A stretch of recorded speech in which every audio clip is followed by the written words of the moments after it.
आप तो डीजे बजवा रहे हो, आप तो जो है वो उछलवा रहे हो, कूदवा रहे हो। बहुत से हिंदू इसमें कह सकते हैं कि देखो ये फिर ऐसी बात कर रहे हैं अविमुक्तेश्वरानंद, लेकिन जो सच है वही तो हम कह सकते हैं। मुसलमान की दुकान है, हिंदू नौकर हैं, बनाने वाले सब हिंदू हैं, और मालिक जो है गल्ला पे बैठ करके मालिकाना कर रहा है। अब नाम लिख दिया गया कि ये, और उस दुकान में अब उस दुकान में इसका आर्थिक असर पड़ेगा।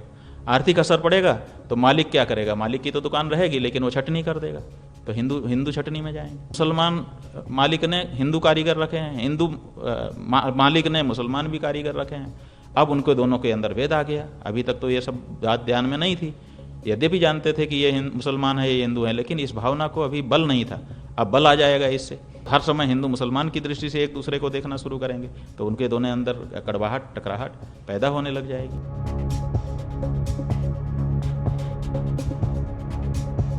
अगर हमको पवित्र जीवन जीना होगा तो कोई हमको मजबूर नहीं कर सकता।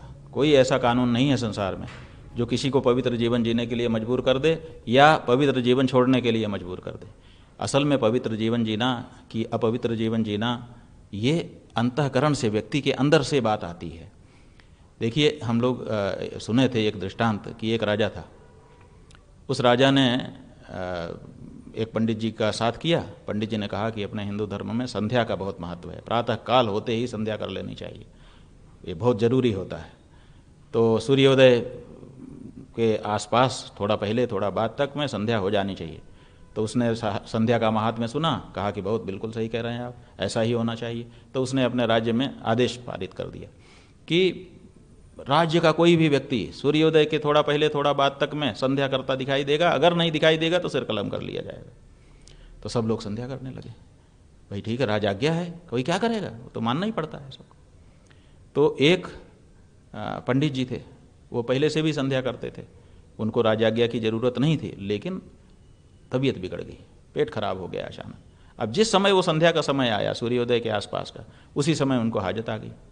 अब वो क्या करें? वो तो संध्या वाले ही थे पहले से, लेकिन परिस्थिति भी तो होती है, शरीर की परिस्थिति बन गई। अब उनको भागना पड़ा लोटा लेकर के, पानी लेकर के। पहले बाहर जाते थे लोग तो भागे, अब जा करके एक मेड़ के पीछे बैठ करके वो शौच करने लगे। उसी समय राजा के सिपाही निकले तलवार नंगी लेकर के कि जो संध्या करता नहीं दिखेगा उसका सर कलम कर लीजिए। अब वो बेचारे शौच कर रहे थे। अब उन्होंने देखा कि पुलिस नंगी तलवार लेके आ रही है और हम तो संध्या कर नहीं रहेंगे, अब क्या करें? तो फिर उन्होंने वो जो आपदस्थ के लिए, माने पानी छूने के लिए जो लोटा भर करके ले गए थे, उसी पानी से मंत्र पढ़ना शुरू कर दिया और माथे पे छिड़कना शुरू कर दिया। अपवित्र पवित्रो व आदि, माने जो संध्या के मंत्र पढ़े जाते हैं। और सैनिकों ने सुना, हाँ हाँ संध्या का मंत्र बोल रहा है, ठीक ठीक, चलो, चले गए। अब आप बताइए कि इस तरह से संध्या होती है? ये तो संध्या नहीं है ना। तो इस तरह के जो आदेश हैं वो बाहर से नहीं आएंगे। देखिए, इसीलिए हम कहते हैं कि राजनीति माने राज्य के अलावा की भी शक्तियों की ज़रूरत है। ये जो धर्म शक्ति है, हमारा जो पीठ है, ये किस लिए बना है कि कानून से जो लोग नहीं मानते हैं उनको हम अंतःकरण से मनवा दें, हम उनकी ऐसी समझाइश करें कि जिससे वो अपने आप अपराध से बच जाएं। हर घर में भाई बहन साथ रह रहे हैं, जवान भाई बहन रहते हैं हर घर में, लेकिन कहीं कोई अत्याचार अनाचार नहीं होता है। क्यों? क्योंकि उनकी समझ ऐसी बन गई कि मेरी बहन है, वो उसको मेरा भाई है। कभी जीवन में विचार ही नहीं आते ऐसे जिससे कुछ गड़बड़ी होने की आशंका। हर घर में सोना चांदी रखा रहता है, लेकिन घर का कोई व्यक्ति उसको नहीं चुराता है कि भाई क्यों चुराऊं, मेरा ही है, ज़रूरत पड़ने पे मिलेगा। तो ऐसी परिस्थिति में धार्मिक शिक्षा की, नैतिक शिक्षा की आवश्यकता होती है। जब हम ये शिक्षा दे देंगे कि भाई तुमको अपनी पवित्रता को मेंटेन रखने के लिए ऐसे नहीं खाना है, ऐसे नहीं खाना है, इनका नहीं खाना है, इनका नहीं खाना है, इनका नहीं खाना है, तो वो करने लगेगा। कानून से काम हो सकता है, कानून से आप नाम लिखवा दोगे। अच्छा, आप देखिए आज की परिस्थिति तो ये है कि पहले जो धर्मांतरण करते थे वो लोग नाम बदल देते थे। आज पूरे देश में धर्मांतरण तो तेज़ी से चल रहा है, हम लोग सब जान रहे हैं, जगह जगह रिपोर्ट रहती है। लेकिन अब उन्होंने नाम बदलना बंद कर दिया। अब इस्लाम वाले भी कन्वर्ट कर रहे हैं तो नाम नहीं बदल रहे हैं, और ईसाई वाले भी कन्वर्ट कर रहे हैं तो नाम नहीं बदल रहे हैं, वो नाम वही रहने देते हैं। अब हमने तो नाम देखा बोर्ड में और नाम देख करके हमने खरीद लिया और खा लिया, तो क्या सही हो गया? फिर दूसरी बात यह है कि जो वस्तु हम ले रहे हैं, जैसे फल की दुकान में आप नाम लिखवा रहे हो, अब वो फल किसने तोड़ा, किसने पाला, किसने उसमें पानी सींचा, क्या किया, कैसे आया, कैसे गया, पैर में रखा रहा कि सिर में रखा रहा, कुछ पता रहता है? तो ऐसी परिस्थिति में केवल सामने सामने की बात आप कह रहे हैं तो आप अच्छा फिर अचानक कर दे रहे हैं।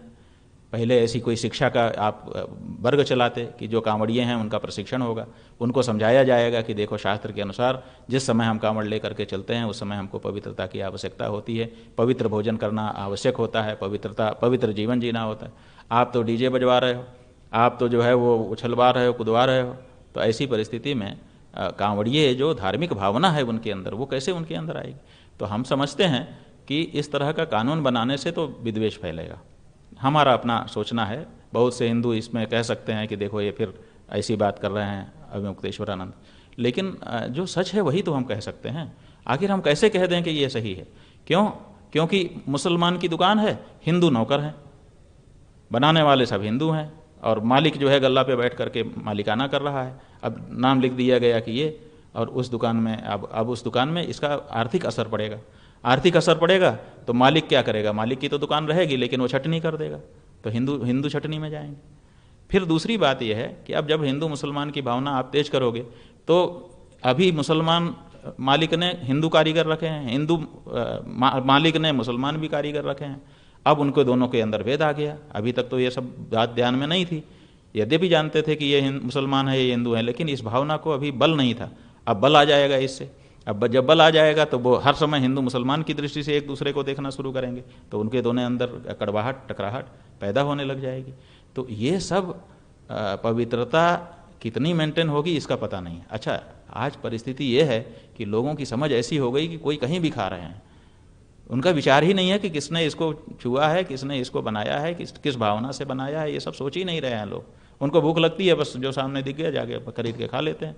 पहले हम लोग विचार करते थे, हम लोग तो आज भी इस बात का विचार करते हैं कि कहाँ खाना है, कब खाना है, कैसे खाना है, आदि आदि।